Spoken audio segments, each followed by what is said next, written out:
د علق مبارکه سوره چې د قرآن عظیم الشان 90 سوره ده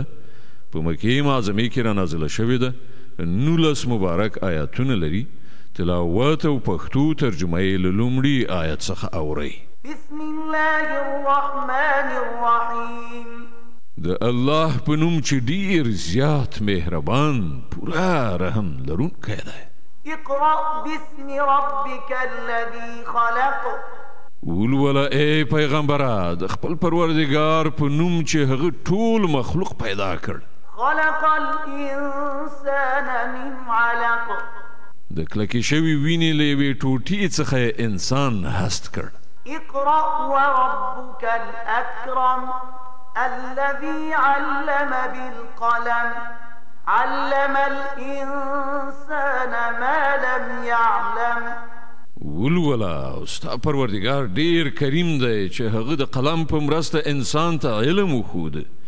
انسان ته هغه علم ورکړ چې هغه پرې نه پوهېده كلا إن الإنسان ليطغى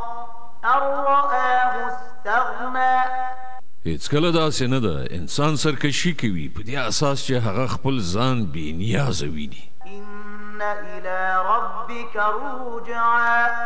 په داسې حال کې چې ورګرځېدل ارومرو همدا ستا د پروردګار په لوري دي أرأيت الذي ينهى عبدا إذا صلى ته ګورې هغه څوک چې یو بنده یعنی محمد منع کوي کله چې هغه لمونځ کوي أرأيت إن كان على الهدى أو أمر بالتقوى ستا څه ګمان دی که هغه بنده په سمه لاره وي یا د پرهیزګارۍ ښودنه کوي أرأيت إن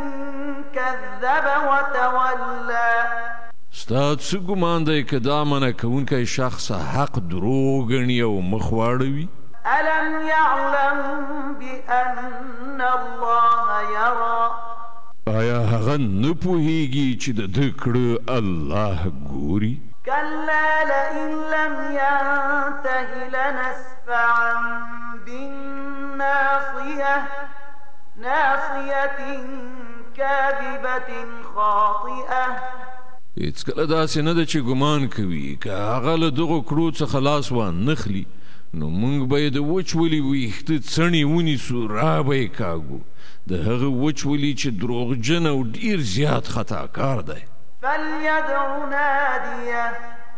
سندع الزبانيه